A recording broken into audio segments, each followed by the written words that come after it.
सबसे पहले जो खास मेहमान हमारे साथ हैं उनका रुख कर लेते हैं। इस बीच इरशाद अहमद खान, नेता PMLN, वो भी हमारे साथ इस वक्त जुड़ चुके हैं। लेकिन सबसे पहले लेफ्टिनेंट जनरल कुलकर्णी साहब, मैं आपसे समझना चाहूंगी पाकिस्तान की हालत क्यों और पाकिस्तान की फोर्स बार बार नाकाम क्यों हो रही है?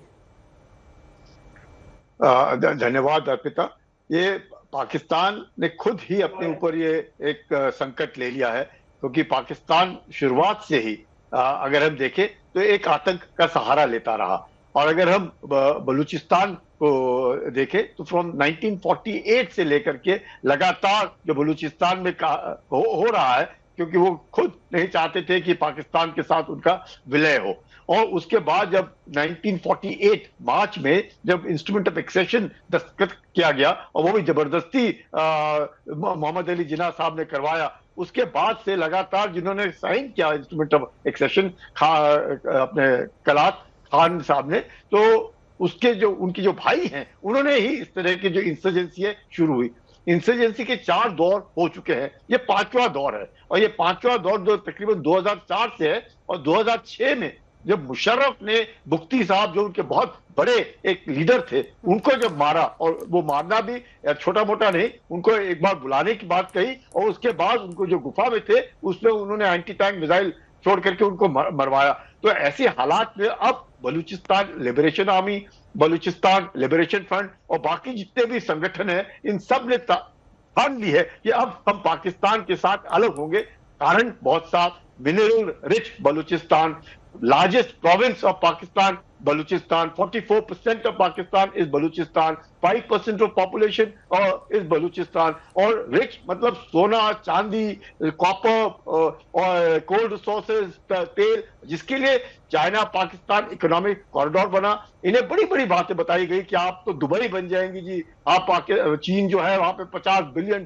का इन्वेस्टमेंट करेगा, और उस इन्वेस्टमेंट के बाद जिस सबको फायदा होगा।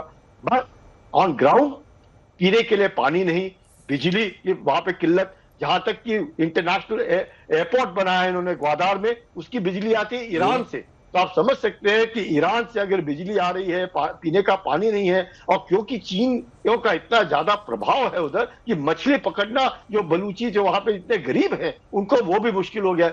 गरीबी के कारण economically deprived and totally neglected and considered to be exploited by Punjabi. और ये भी एक बहुत बड़ी है। आप देखेंगे जितने भी हादसा हुए हैं, और तकरीबन 19 एक हादसा अभी तक लगातार एक के बाद हो रहे हैं, चाहे एग्जैजरेटेड हो कहीं ना कहीं, लेकिन हादसा हो रहे हैं।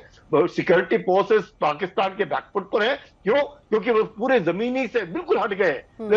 Terrain familiarization is it Balochistan liberation army, terrain familiarization, information सब उनके पास है। पाकिस्तान की जो फौज है वो अपने बैरक से बाहर नहीं जा पा रही है। वो चाहे उनके पास ड्रोन्स हैं, उनके पास अटैक हेप्टर्स हैं, हेलीकॉप्टर्स हैं, हवाई जहाज, सब कुछ है, लेकिन on ground boots on ground जमीन देखिएगा, 43 पीपल पर स्क्वायर किलोमीटर रहते हैं, 3,15,000 स्क्वायर किलोमीटर ऑफ एरिया, इतना बड़ा एरिया, और सिर्फ 43 आदमी पर स्क्वायर किलोमीटर का उसकी डेंसिटी है। उसमें भी 1/3 क्वेटा में, मतलब maximum concentration is in and around Quetta जो कैपिटल है बलूचिस्तान का। तो ऐसी हालात में no knowledge of ground, lack of information, and इस तरह के जो कार्रवाई हो रही है, और उन्हीं के जो डीजी हैं वो खुद कह रहे हैं। या ठीक है, अहमद मुस्तखान साहब, ये जो हो रहा है क्या वाकई इसके पीछे यही वजह है? और क्या पाकिस्तान, क्योंकि आप हर समय सीना ठोक कर सबको कहते हैं हमारे साथ आ जाओ, सबको हमारे साथ आ जाओ, साथ लेकर आप चल नहीं पा रहे हैं, जो बुनियादी जरूरतें हैं वो आप पूरी कर नहीं पा रहे हैं, भारत से आप मुकाबला करना चाहते हैं, खुद के घर में आर्थिक स्थिति आपकी कैसी है? 90% जो आतंक पूरे पाकिस्तान में होता है उसमें सबसे ज्यादा खैबर पख्तूनवा और आपका ये बलूचिस्तान, यहां पर सबसे ज्यादा आतंक चल रहा है। ना आप रोक पा रहे हैं, ना आप सुलह की तरफ जा पा रहे हैं, बस ना ये युद्ध भी नहीं कर पा, लड़ाई भी नहीं लड़ भी नहीं पा रहे। आप कर क्या रहे हैं फिर? आप मुझे बोल रहे हैं? जी सर। आप मुझसे कह रहे हैं? जी अहमद साहब। मैं तो कह रहा हूं welcome to the Baloch spring. ये बलोचों का बहार का सीजन आया है। हमने इनके 214 लोगों को, जिहादियों को जन्नत में बेच चुके हैं ट्रेन के हादसे में। हमने जो हमारे जियालों ने, हमारे 12 शहीद हुए हैं BLA के लोग, हमने इनके लोगों को जन्नत भेजा है, इनको बहुत शौक है जिहाद करने का। ये आ गए हैं हमारे इलाके में जिहाद करने के लिए। ये बेशक आए और ये यहाँ से बच के नहीं जाएंगे। हमारा एक एक बच्चा, मैंने अपने तमाम लोगों से कहा है, बलोचों से, चाहे वो छोटा हो, चाहे वो बड़ा हो, चाहे वो औरत हो, चाहे वो मर्द हो, इनके फौजियों को आपको भगाना है। ये हमारा नेशनल एजेंडा है। इस वक्त हम इनके साथ लड़ रहे हैं। हम सलाह पेश करते हैं बलोच लिबरेशन आर्मी के जयालों को कि आपने बलोचों की इज्जत के लिए, आपने बलोचों की नामूस के लिए इतने बड़े जल्लादी जो फौज है पाकिस्तान की, टेररिस्ट, यही सबसे बड़े टेररिस्ट हैं। आपको मालूम है, पूरे दुनिया को मालूम है। आप आज देख ले, इनका जो स्पोक्स पर्सन था ये लेफ्टिनेंट जनरल अहमद शरीफ, आपको मालूम है कि इनका बेटा है। इनके वालिद का नाम है सुल्तान बशीरुद्दीन महमूद। इनके ऊपर यूनाइटेड नेशंस ने चार्ज लगाया था कि ये बिन लादेन को जो है डर्टी बॉम्ब दे रहे हैं, न्यूक्लियर वेपन्स दे रहे हैं। ये जो आज फौज का नुमाइंदा है पाकिस्तान का, जो स्पोक्स पर्सन है, ये उनके साहिबजादे हैं। और ये हमें कह रहे हैं कि हम टेररिस्ट हैं, हम अपनी जमीन पे हैं, हम इनको निकालेंगे। बहुत हो चुका है, पानी सर से गुजर चुका है। बलूचिस्तान के चीफ मिनिस्टर जो थे अख्तर मेंगल, जिनके सबसे बड़े भाई को, जो 19 साल की उम्र की थी, उनको 1976 में उनके घर के बाहर से, कराची से, इनके ISI ले गई थी। फिर उनका लाश आज तक नहीं मिला। ये सिलसिला जारी है सालों से, ये आज की बात नहीं है। एक हद होता है हर चीज का। फिर ये कहते हैं कि हिंदुस्तान ने किया है, कभी कहते हैं कि अफगानिस्तान ने किया है। भाई आप हमारे क्यों ये दोस्त हैं और आपके दुश्मन क्यों हैं? आप अपने गरिबान में झांक के देखें, आपको ये क्या जिहादी मर्ज लगा हुआ है? हम आपके जिहादी मर्ज के इलाज के लिए हम हैं। हम बलोच आपके जिहाद के मर्ज का इलाज करेंगे। ये इरशाद जी, एक रिएक्शन आपका भी। मैं बहुत शुक्रिया जी। मैं ये कहूंगा, देखिए जो कुछ ये बोल रहे थे साहब, मैं नहीं जानता ही नहीं ये कौन है, पता नहीं कुछ जहनी मरीज है, ये क्या प्रॉब्लम है इनका कि ये पाकिस्तान के खिलाफ, पाकिस्तान के लोगों के खिलाफ, पाकिस्तान आर्मी के खिलाफ बोल रहे हैं। देखिए बलोची मोहब्बत, मैं बार बार आपके चैनल पे कहता हूँ, बलोची बहुत प्यार करने वाले, बहुत मोहब्बत करने वाले हैं और पाकिस्तान से मोहब्बत करते हैं ये लोग। लेकिन जो ये दहशत गर्दी हो रही है, दहशत गर्द कर रहे हैं, मैं बार बार कह रहा हूँ, इनका इससे दहशत गर्दों से बलोचियों का कोई ताल्लुक नहीं है। हम मुसलमान हैं, हम तमाम मुसलमान हैं। मुसलमान कभी भी किसी को नाजायज नहीं मारता। जो मारेगा वो हम में से नहीं। ये मेरे नबी पाक सल्लल्लाहु अलैहि वसल्लम का भी हुक्म है कि अगर काफर भी हो, दुश्मन भी हो, उसे प्यार से समझाओ, उससे ऐसे पेश मत आओ। लेकिन हजरत जो कुछ बोल रहे हैं, इनकी अपनी जहनी बात है, ये जो कुछ बोल रहे हैं इनकी अपनी सोच है। इनकी सोच को मैं तब्दील नहीं कर सकता। हो सकता है एक्सट्रीमिस्ट हो ये भी, इनका भी कोई ताल्लुक हो उन दहशत गर्दों से जो दहशत गर्दी फैला रहे हैं। लेकिन मैं इनसे यही रिक्वेस्ट करूंगा आपके चैनल पे बैठ के कि खुदारा, जिस मुल्क का नमक खाते हैं, जिस मुल्क में रहते हैं, जिस मुल्क के बाशिंदे हैं, उस जिस कौम के भाई हैं, जिस कौम के ये बेटे हैं, उसके खिलाफ बात मत करो। खुदारा खुदारा आपसे एक ही रिक्वेस्ट है। मैं ये कहूंगा कि पाकिस्तान जिंदाबाद, सबसे पहले पाकिस्तान, पाक आर्मी जिंदाबाद। मैं ये कहूंगा, मैं बरमला कहूंगा बार बार। दूसरी बात यह है कि जो शहादतें हो रही हैं, एक इंसान, आप गिनती कर रहे हैं इंडिया के चैनल पे बैठकर के 80 मर गए, 90 मर गए। मैं ये कहता हूं कि एक फौजी भी मरता तो 1 लाख के बराबर है। और एक फौज, हमारे जान, हमारी मान, हमारा इज्जत, हमारा एहतराम, सब कुछ हमारी फौज पाकिस्तान की मुहाफिज है और हमारी इज्जतों की मुहाफिज है। हमारे इंशाअल्लाह जो ये फौज है हमारी, ये भी बताएगी सब कुछ, ये सब कुछ ठीक हो जाएगा ऐसा ऐसा। लेकिन एक मुकाबला है हमारा। सर ये ठीक कैसे होगा, क्योंकि 70 के दशक में ही अस्तित्व में आया BLA सर। 21वीं सदी से इसका प्रभाव जो है बढ़ा है और जिस तरह से ये गुरिल्ला अटैक्स कर रहे हैं वो हर समय पाकिस्तान के सामने चुनौती लाते हैं। पाकिस्तान आर्मी क्यों फेल हो जा रही है बार बार? 5 दिन में ये दूसरा बड़ा हमला है सर, और ऐसे न जाने कितने हमले लगातार चल रहे हैं और कितने मोर्चों पर पाकिस्तान के लिए चुनौतियां हैं। देखिए, पाकिस्तान की फौज फेल नहीं हो रही है। एक सिस्टम है, इसका इलाज अल्लाह बेहतर जानता है कि इसका इलाज सिर्फ एक गोली ही रह गया कि दहशतगर्द एक आदमी है, एक जैकेट पहनी हुई है, जिसने खुद से मरना है, उसको किसी की परवाह नहीं होती है। तो ये इसका इलाज तो दुनिया में कहीं अभी तक इजाद नहीं हो सका, लेकिन दहशतगर्दी खत्म करना लाजिम है, दहशतगर्दों को खत्म करना लाजिम है। जो दहशतगर्द हैं वो लोगों के बच्चों को वरगला करके ले जाते हैं, और ऐसी जैसे साहब बैठे हुए हैं। नहीं इरशाद साहब, अगर आप ये कह रहे हैं कि ये अल्लाह के भरोसे है, तो फिर तो पाकिस्तान भी क्या सिर्फ अल्लाह के भरोसे ही चल रहा है? सरकार क्या कर रही है वहाँ की आर्मी क्या कर रही है? या आप बस बैठे हैं कि अल्लाह सब भला करेगा और पाकिस्तान की आर्थिक स्थिति सुधर जाएगी, इस तरह के हमले रुक जाएंगे, सारे दहशतगर्द खत्म हो जाएंगे?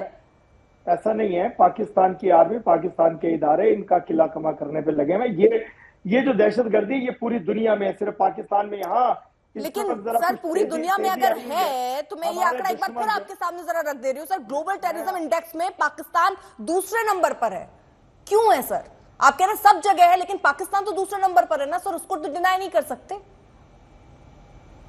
पाकिस्तान, मैं ये कह रहा हूँ कि पाकिस्तान की बात आप मत कीजिए। पाकिस्तान, मैं कह रहा हूँ, मैं तो बार बार आपके चैनल पे कहता हूँ कि पाकिस्तान दहशतगर्दी का शिकार है, पाकिस्तान के साथ दहशतगर्दी हो रही है, हम उसको बर्दाश्त भी कर रहे हैं और उसको खत्म भी कर रहे हैं दहशतगर्दी को। इसमें आंकड़े गिनने की जरूरत नहीं, हमें मालूम है कि मेरे सर कितने आतंकी संगठन है जो अंतरराष्ट्रीय स्तर पर आतंकी संगठन है, लेकिन उनके जो नेता हैं, उनके जो आतंकी हैं, वो अभी भी पाकिस्तान में रह रहे हैं। आप बार बार ये कब तक पाकिस्तान कहता रहेगा कि हम खुद आतंकवाद से प्रताड़ित हैं? आतंकवाद की जड़ें कहां हैं फिर सर? और आप आतंकवाद को पालेंगे पोसेंगे तो ये खतरा आपके लिए भी है और आपके आवाम के लिए भी है, जिससे इस वक्त सब जूझ रहे हैं। सर कब समझेगा ये पाकिस्तान? मैं बता रहा हूँ जड़ें कहाँ हैं। जड़ें हिंदुस्तान में है, दहशतगर्दी की जड़ें हिंदुस्तान में है। जब तक हिंदुस्तान बाज नहीं आएगा, हिंदुस्तान ने अपने पंजे अफगानिस्तान में भी गाड़े हुए हैं, हिंदुस्तान ने अपने पंजे मकबूजा कश्मीर में भी गाड़े हुए हैं। हिंदुस्तान जब तक अपनी दहशतगर्दी से बाज नहीं आएगा, जैसे ये साहब हंस रहे हैं अभी, पाकिस्तान का नमक खाते हैं, ये हंस रहे हैं, जब तक ऐसे लोग आपके पैरोल पर हैं। यहाँ पर सिर्फ देखिए यही बात है ना, अपने गिरेबान में झांकना नहीं है, अपने गिरेबान में ना झांकने की वजह से आज पाकिस्तान की ये हालत है सर। अगर हिंदुस्तान को कोसने से पाकिस्तान का भला हो जाता तो आज पाकिस्तान कहाँ होता सर? आप तो बहुत सालों से कोस रहे हैं, लेकिन पाकिस्तान किस तरह तरक्की के राह में आगे बढ़ रहा है और आतंकवादी घटनाओं की जिसका आप जिक्र कर रहे हैं, भारत और पाकिस्तान की तो कोई तुलना भी नहीं हो सकती। मैं बैठकर यहाँ तुलना भी नहीं कर सकती सर। देखिए मैं भारत की बात करता हूँ। भारत के साथ भारत की बात मत कीजिए सर, भारत की बात मत कीजिए। भारत की बात अंतर्राष्ट्रीय स्तर पर हो जाती है। भारत का दबदबा क्या है वो अंतर्राष्ट्रीय स्तर पर दिख जाता है। बात पाकिस्तान की कीजिए, क्योंकि ये हमले भारत में नहीं पाकिस्तान में हुए हैं सर, और पाकिस्तान में लगातार आपके सैनिक, भले आपको फर्क ना पड़ता हो सर, भले आपको उनके परिवार से लेना देना ना हो सर, लेकिन एक इंसानी तौर पर तकलीफ सबको होती है सर, लेकिन ये पाकिस्तान वालों को नहीं होती शायद। दहशतगर्दी आप सिर्फ आंकड़ा छुपाते रहते हैं, आप सिर्फ आंकड़ा छुपा रहे हैं। नहीं भाई 13 ही मरे, नहीं 7 ही मरे। कब तक डिनाइड मूड में रहेंगे सर? कब तक डिनाइड मूड में रहेंगे? और कितना और पाकिस्तान की हालत बदतर करनी है आपको, मुझे समझा दीजिए। जब तक आप अरे छोड़िए सर, पाकिस्तान की बात हो रही है सर, मत कोसिए भारत को। सबको पता है भारत कहाँ है। पाकिस्तान की हालत कैसे सुधरेगी, कोई प्रयास कर रहे हैं आप लोग? मैं बिल्कुल कर रहा हूँ। इसका क्या प्रयास है कमा कर रहे हैं। यहाँ बैठ के कोसिए मत, बताइए आप क्या कर रहे हैं। ये जो हाफिज सईद कहाँ है? नहीं है, हम बात कर रहे हैं। कोई एक्शन क्यों नहीं होता? क्यों नहीं लेता पाकिस्तान? कब तक आप विक्टिम कार्ड खेलते रहेंगे? हम ही दहशत से प्रताड़ित हैं। कितने सबूत अंतर्राष्ट्रीय मंच पर ये दिए गए कि किस तरह पाकिस्तान पालता पोसता है आतंकवाद को सर। आज जब आवाज नहीं हो रही है तो आपको दिक्कत हो रही है। आप मुसलसल इल्जाम लगाती रहिए सर, इल्जाम पड़ने वाला नहीं है। हम दहशतगर्दों से लड़ते रहेंगे, दहशतगर्दी को खत्म करते रहेंगे, कुर्बानियां देते रहेंगे, अपनी जानों का नजराना पेश करते रहेंगे। मेरी आर्मी के जवान, मेरे रेंजर के जवान, मेरी पुलिस के जवान दहशतगर्दी के खात्मे और अपनी जानें कुर्बान करते रहेंगे और दहशतगर्दी का खात्मा लाजिम करेंगे। और दहशतगर्दी खत्म होने का वक्त है। सैनिकों को खड़ा कर देते हैं, दूसरी तरफ आतंकवादियों को खड़ा कर देते हैं, दोनों आपस में लड़ रहे हैं, आप लोग बैठ के कुर्सी बचा रहे हैं। सच्चाई। लेकिन हिंदुस्तान दहशतगर्दी से फिर भी बाज नहीं आ रहे। ठीक है अहमद जी, ये भाई मैं कुछ कहना चाह रहे हैं। जी हाँ, अहमद साहब कुछ कहना चाह रहे हैं। हाँ, मैं कुछ इनको मैं समझाऊं भाई। सर पाकिस्तान तो हर जगह से समझाया जा रहा है, लेकिन उसको समझ में नहीं आती। पाकिस्तान की तो दिक्कत यही है, आप भी समझा लीजिए सर जी। इन्होंने जो दहशतगर्दी हमारे सरजमीन पे लगाई है, इनकी दहशतगर्द फौज ने आके हमारे जो चीफ मिनिस्टर और गवर्नर थे नवाब अकबर खान बुगटी, उनका इन्होंने आके कत्ल किया। इनके जो है आज तक ये कत्ल किए जा रहे हैं हमारे बच्चों को, हमारे छोटे छोटे नौजवानों को। ये भाई आप लोगों को हमारी ज़हनियत का भी पता नहीं है। हम जो है बुलिंग, बदमाशी के बेसिकली हम खिलाफ होते हैं।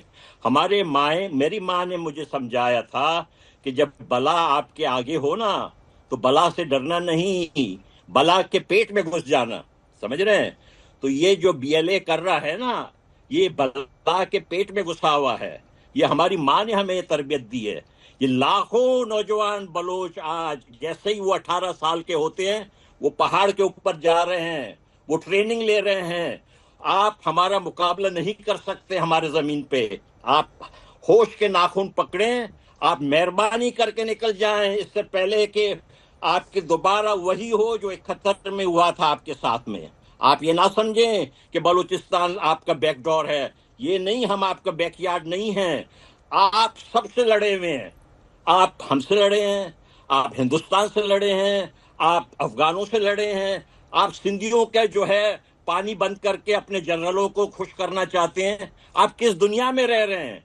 आप तो सबसे लड़े हुए हैं भाई।